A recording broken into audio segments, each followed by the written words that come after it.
Em clima de pré-convenção, o PMDB apresentou oficialmente na última sexta-feira a atual secretária de Saúde de Campina Grande, doutora Tatiana Medeiros, como pré-candidata à sucessão do prefeito veneziano Vital do Rego.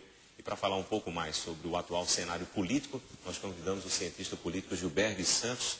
Bom dia, professor, seja bem-vindo ao programa. Já dá para desenhar um pouco desse cenário que vai ser a sucessão do prefeito veneziano Vital do Rego aqui em Campina, professor? Nós já temos algumas indicações interessantes. Eu penso que a primeira questão é que nós vamos ter um cenário interessante. Eu estou bem animado com o processo eleitoral desse ano. Em que aspecto? É que nós vamos ter novos atores políticos disputando, né? Eu acho que o eleitorado de Campina Grande cansou-se um pouco dessa polarização entre dois grandes grupos que vêm já há mais de 10 anos disputando os processos eleitorais. Então, apareceu a demanda, portanto, de novos nomes.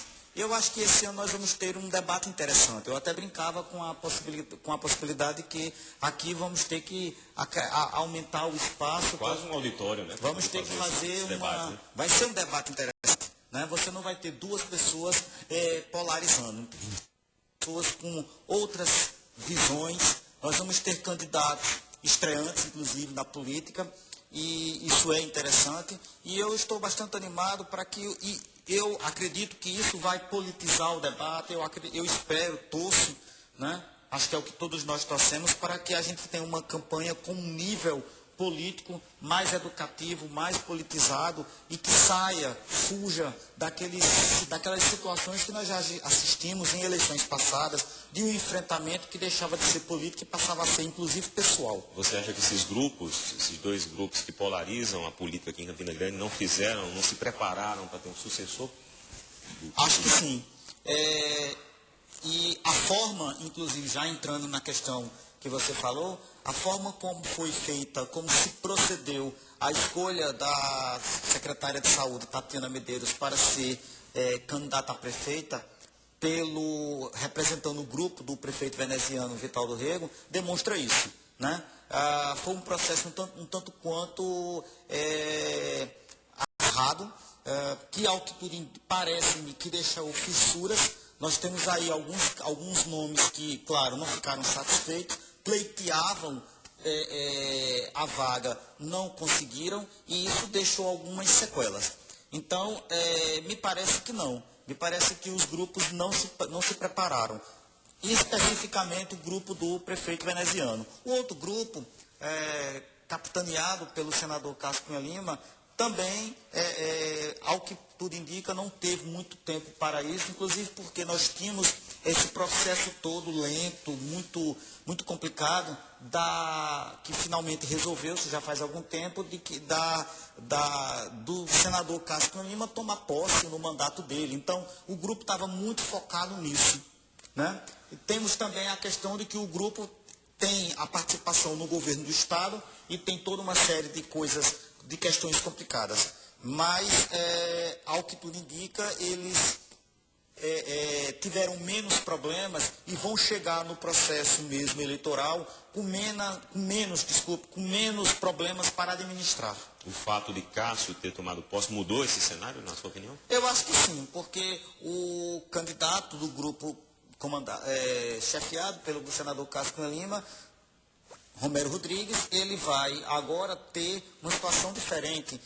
Uma coisa é o chefe político chegar na televisão, por exemplo, se colocando como eleito, né?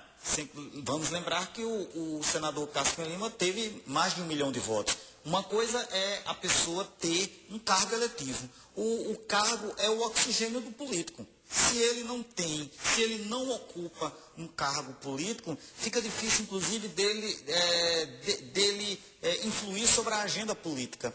Então, me parece que isso facilita, sim, claro, o caminho que pavimenta a campanha do candidato Romero Rodrigues. Há a possibilidade de haver o que a imprensa está chamando de guerra de saias entre Tatiana, Daniela e Marlene, que são as 3 mulheres que entram nesse cenário aí? Eu não vejo, eu acho engraçado isso. que venha essa guerra, eu acho que é uma guerra interessante. Eu acho que, como eu falava, dos atores políticos novatos, né? Então, o caso da reitora da UEPB, a professora Marlene Alves, é esse exemplo. Mas o que eu acho interessante é que, primeiro que não há mais nenhuma novidade para nós que mulheres sejam candidatas e sejam também, e ocupem cargos eletivos. Inclusive porque está na moda, né? Temos uma presidente. Moda, claro.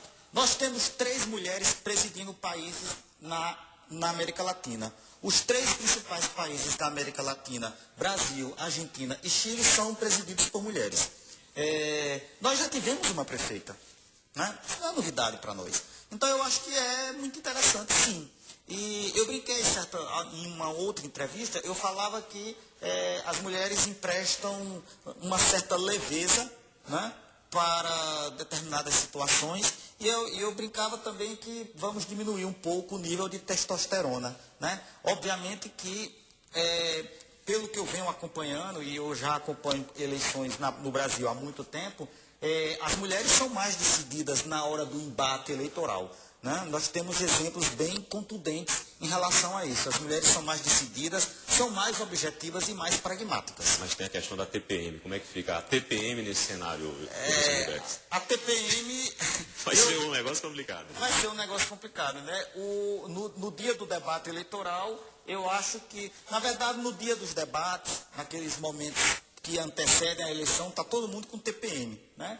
Ou diria que uma TPE, né? Uma tensão pré-eleitoral, alguma coisa assim. No entanto, e é isso que eu torço, e torço muito por estar antenado com esse sentimento que me parece que está disseminado na nossa cidade, que é de um processo eleitoral mais maduro, mais tranquilo, com menos problemas de agressões, um processo eleitoral em que as particularidades, a vida pessoal de cada um não seja o foco, que isso não seja uma coisa interessante. Eu torço por isso. Uma coisa mais propositiva. Mais propositiva, politizada. E daí essa brincadeira de menos testosterona talvez ajude. No caso do governador Ricardo Coutinho, onde é que ele entra nesse cenário aqui em Campina Grande? Por que vias ele entra aqui na cidade? Me parece que entra pela via óbvia, né? Que é a via do fato da coligação que ele tem, que inclusive dá sustentação e governabilidade para ele, que é o fato do vice-governador da Paraíba, o Rômulo Gouveia, ser do mesmo partido de Romero Rodrigues, que é candidato a prefeito. Me parece, bom, oficialmente, institucionalmente, a via é essa. Agora, nós sabemos também que as eleições para prefeito, elas pavimentam, elas preparam o terreno para a eleição seguinte. Então, Campina Grande é o segundo maior eleitorado da Paraíba e é, tradicionalmente, quem decide as eleições para governador. Não é? Então, os atores políticos, o governador Ricardo Coutinho sabe disso muito bem, que ele vai precisar administrar esse processo de forma que ele tenha aquele candidato que ele vai apoiar, mas que também ele não abra arestas com outros candidatos, porque na possibilidade de um adversário vencer, ele tem que pensar no futuro. E aí ele não pode criar uma inimizade política. Né? Então, me parece, pelo menos a preço de hoje, que o governador Ricardo Coutinho ele vai manter uma certa equidistância.